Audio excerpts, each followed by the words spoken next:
I want to ask you a question. Not because I expect you to answer it right now, but because it might be the question that changes how you see yourself. What if your biggest struggle isn't your personality? What if it's your biggest prediction? Think about that. Most of us walk around saying things like, I've always been anxious. I don't trust people. I have trust issues. I'm always waiting for something bad to happen. I'm just not good enough. I'm an overthinker. We wear these statements like a name tag. Eventually, they stop sounding like opinions and they become identity. But neuroscience suggests something different. Your brain is constantly making predictions, not guesses, predictions. Every second of every day, your brain is trying to answer one question. What do I think is about to happen next? And with that, this is Thoughts of the Challenge. And this is your host, your boy Mito, and we are back with another session, with another challenge, and another day of trying to put together an understanding that we can all keep clear and make something happen for ourselves today. Now, what do I think is about to happen next? It makes those predictions by looking backwards. It studies your memories, your experiences, your relationships, your failures, your victories. Then it quietly says, if this happened before, I'll prepare for it again. That's not weakness. That's efficiency. Your brain wasn't built to make you happy. It was built to keep you alive. And sometimes those are two very different jobs. Here's something I want you to think about.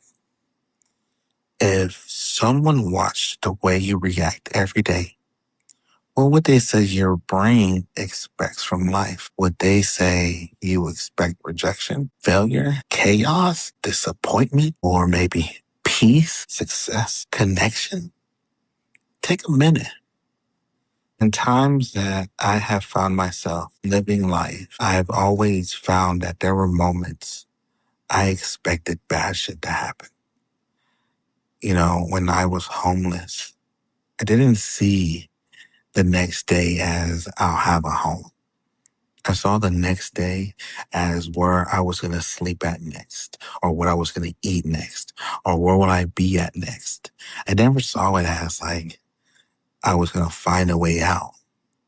I was preparing for another bad situation to happen. In any case, we do this shit to ourselves. We put ourselves in a place where we often are preparing ourselves for more chaos, for more heartbreak, for more disappointment, for more challenges. And at the end of the day, we go to sleep with the problems and then we wake up with the problems. How do you expect to see yourself change if you constantly remind yourself that you're in a place of hardship, of craziness, of habitual misguidance? The brain doesn't care about being right. Here's something that surprised researchers. Your brain doesn't experience reality first. It predicts reality, then checks whether the prediction was correct. Scientists call this predictive processing.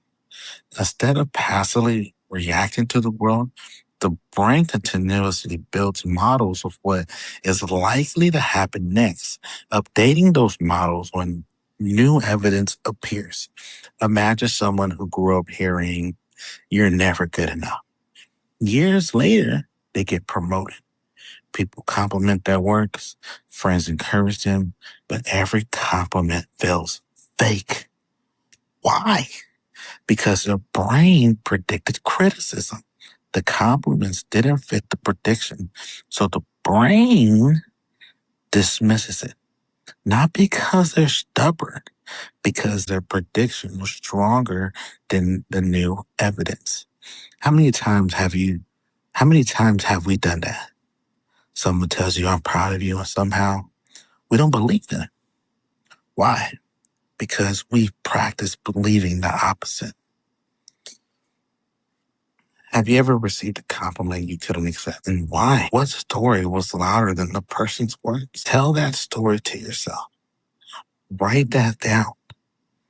Try to understand where that core comes from so we can break away from the misconceptions of our own thought patterns and learn that we need to fix those manners and start looking at how to rebuild ourselves. Trauma is an incredible teacher. Think about think about learning to ride a bicycle. You don't consciously think, push the pedals, balance, turn. Eventually your brain remembers for you. Trauma works similarly. Only instead of learning balance, you learn survival. If yelling happens often, the brain learns that loud voices equal danger. If love disappears unexpectedly, the brain learns that closeness equals pain. If mistakes were punished, the brain learns perfection equals safety. The lessons make sense. The problem is that the brain keeps teaching yesterday's lessons in today's life. That's why many people react to situations that aren't actually dangerous. Their prediction arrived before reality did. This doesn't mean they're weak. It means their brain became highly skilled at keeping them alive in an environment that required it. What happens inside the brain? Let's simplify some neuroscience. Because trust me when I tell you, I am not a scientist here. I am not articulate in any way. But when it comes to learning and understanding, I want to be as clear as I can be. So when I listen back to these episodes, I listen to my voice and I listen to my consciousness help me understand the meaning that comes behind each and every one of these sessions, every one of these lessons. So let's simplify some neuroscience. Imagine your brain has three teammates. The first is the amygdala. Think of it as the smoke alarm. Its job is to notice possible danger. The second is the hippocampus. It's the librarian. It's organizing memories, helping you remember where and when events happen. The third is the prefrontal cortex. That's the coach. It helps you pause, plan, make decisions, and ask, is this really dangerous or does it only feel dangerous? When trauma is overwhelming or chronic, the alarm system can become more sensitive, while stress can interfere with memory processing and make it harder for the brain's coach to regulate emotional responses. Researchers have observed these patterns in many trauma-related conditions. Though every person's brain is different, that's why you can know something logically. I know this person isn't trying to hurt me, but your body reacts anyway. Your heart races, your stomach tightens, your muscle tenses.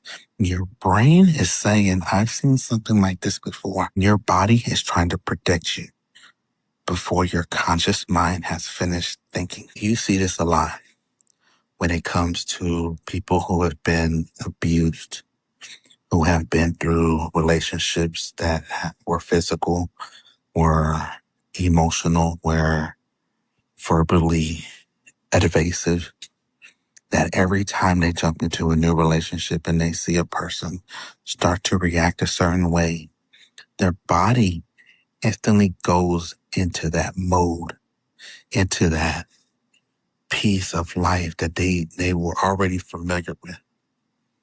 And so you have to ask yourself, why did I react like that? Then you have to start giving yourself a different answer.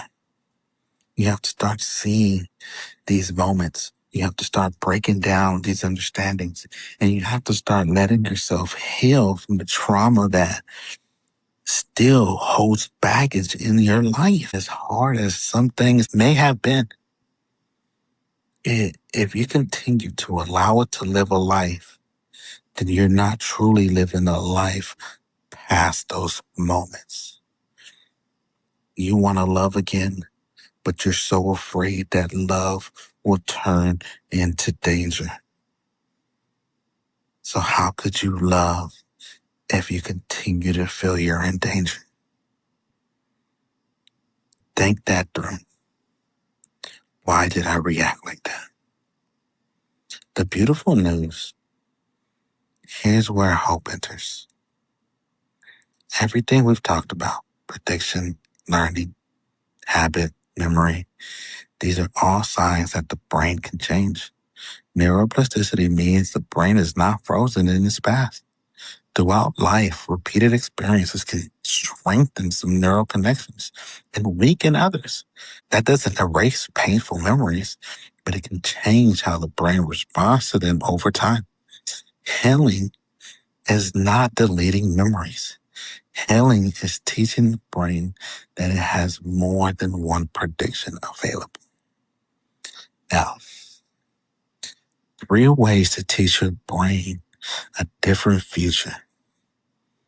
I'm going to always give you 3 because we want to make this simple as possible. We want to give it to you in an understanding manner, and we want you to be able to place this in your life on a regular basis.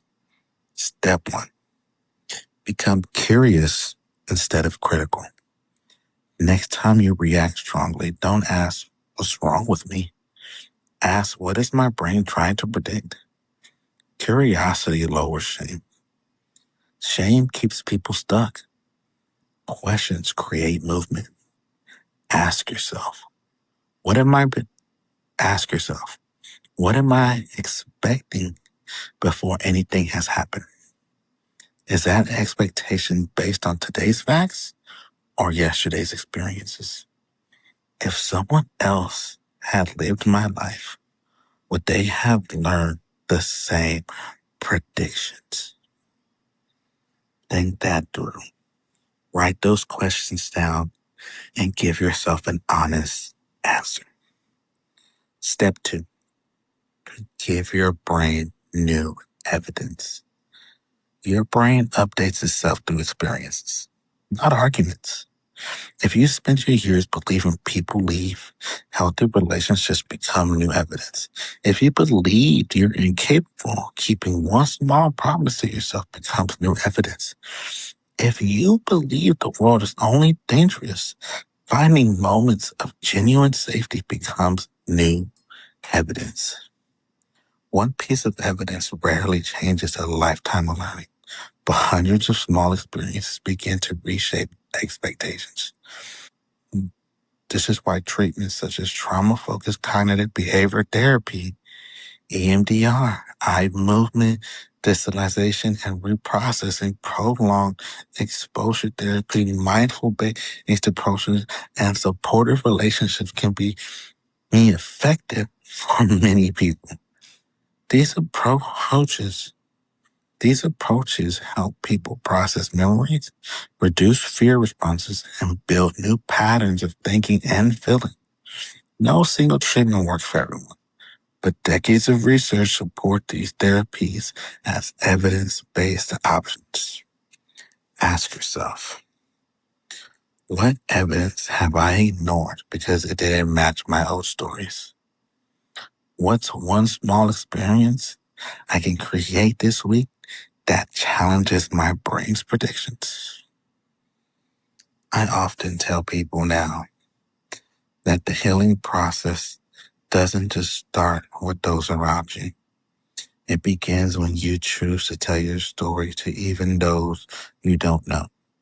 Finding help in any manner of therapy can be revolutionizing to your thought patterns. So I highly suggest, if you have traumas, if you have repressed thoughts, if you have something that's really weighing you down, There should be no shame in your brain about getting help. Therapy is a beautiful way to unlock whatever is needed so you can heal in this journey of yours. Step three. Step three. Borrow hope from your future self. Look, imagine meeting yourself 5 years from now. Not the perfect version, the healed version, the wiser version, the calmer version. Ask them, what did you stop believing? What did you finally let go of? What daily habits changed everything? Now ask yourself, what's stopping me from practicing one piece of that future today? Identity doesn't arrive first. Practice does. The future version of you isn't built on giant moments. It's built in an ordinary Tuesday, one decision at a time. Trust your future self because that future self already lives here. Before we end today's conversation, I want to leave you with a few questions. Not for me, for you. Take these into your journal. Take them into your walk. Take them into your conversations. Ask away, what prediction has been quietly running my life? Who taught me that prediction? Is it still protecting me or is it preventing me from living? What evidence already exists that my prediction might not be true? What kind of person would I become if I stopped expecting pain before it arrived? If healing is possible, what would I be willing to practice tomorrow? Jot these down in a journal, put them on a notepad, put them on your mirror. Tell yourself, ask yourself over and over again, and learn where those thought patterns live and start learning how to structure our healing so we can move on from the trauma that continues to live in our lives. Maybe your brain isn't fighting against you. Maybe it's fighting for a version of you that no longer needs protection.